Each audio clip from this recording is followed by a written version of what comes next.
Friends, कैसे हो आप? उम्मीद हो कि आप सब सही होंगे। मेरा नाम राहुल रंजन सिंह है और यहाँ मैं ऑप्टिमाइजेशन टेक्निक्स पढ़ा रहा हूँ।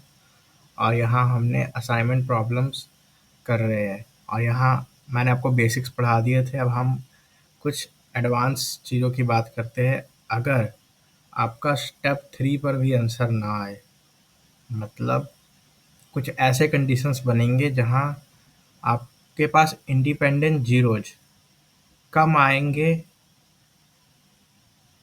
मैट्रिक्स के डायमेंशन से, तो आपको यहाँ पे आना है।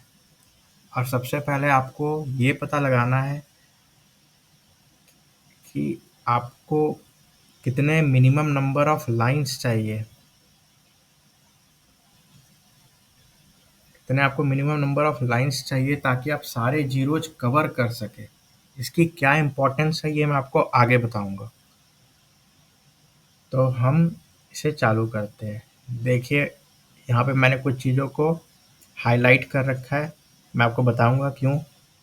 तो सबसे पहला स्टेप है mark all rows for which assignment have not been done. मतलब वो रोज जहाँ पे कोई भी इंडिपेंडेंट जीरोज नहीं है। यहाँ पे तो इंडिपेंडेंट जीरो है, यहाँ पे तो इंडिपेंडेंट जीरो है, पर यहाँ पे नहीं है। उसके बाद mark all columns not already mark which have unassigned zeros in the marked rose.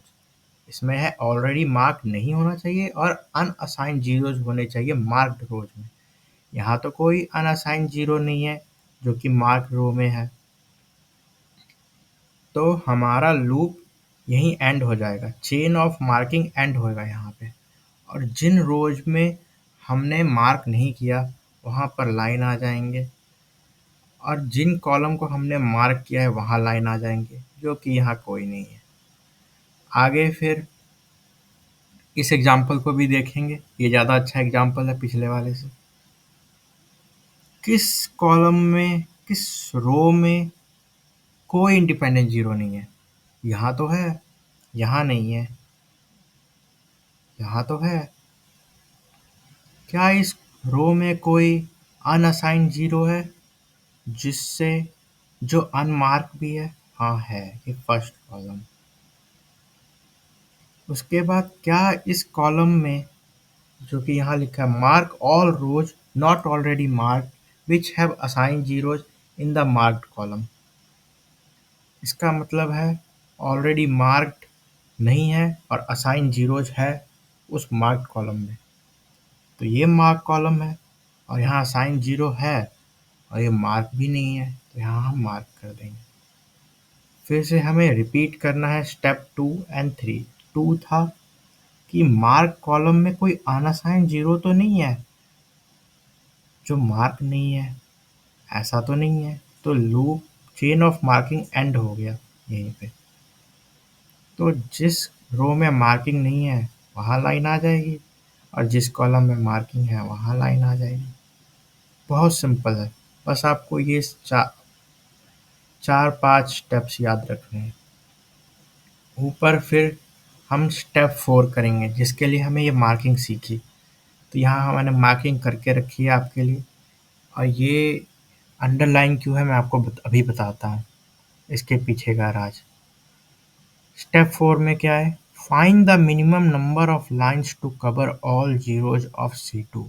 Bye Konig's theorem this equals the number of the maximum number of independent zeros in C2।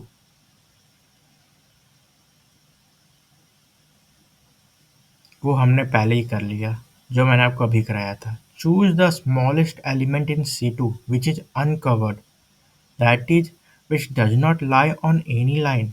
Let this number be S।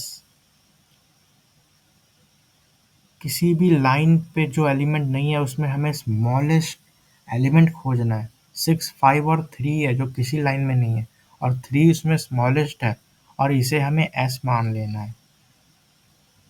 Subtract this number S from all elements of C2 which do not lie on any line. Do not lie on any line. इसे उन element से subtract कर दीजिए जो किसी line पे नहीं आ रहे। मतलब 6 और 5 में 3 सब्सट्रैक्ट कर दीजिए और 3 में भी 3 होगा ही सब्सट्रैक्ट, तो 0, 2, 3। उसके बाद add this number as to all elements of C2 which lie on two lines। अगर कोई एलिमेंट ऐसा है जो दो लाइंस पे आता हो तो उसमें ऐड कर दीजिए एस को।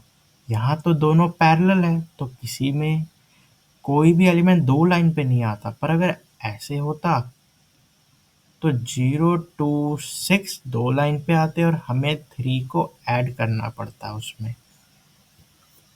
तीनों में। अब थर्ड क्या है, leave other elements as such. बाकी एलिमेंट्स को एज सच छोड़ दीजिए, मतलब 0 0 4 ही आ जाएगा, 2 0 0 ही आ जाएगा। तो ये हमारे पास मैट्रिक्स आ जाएगी। दोबारा स्टेप 3 लगाएंगे तो सोल्यूशन आ जाएगा, और अगर ना आए तो फिर से लाइन लाइन आइडेंटिफाई कीजिए, उसके बाद स्टेप 4 को लगाइए, फिर से स्टेप 3 को लगाइए, फिर सोल्यूशन आ जाएगा। फिर ना आए तो फिर रिपीट कीजिए। ऐसे ही करते जाइए, सोल्यूशन पक्का आएगा। इसका कन्वर्जेंस का भी प्रूफ होता है, तो सोल्यूशन पक्का ही आएगा। अगर ना आए तो आपकी कोई गलती है इसमें। थैंक यू, और मेरे को सपोर्ट करने के लिए भी थैंक यू। अब मैं आपको आगे की वीडियोज़ में मिलूँगा।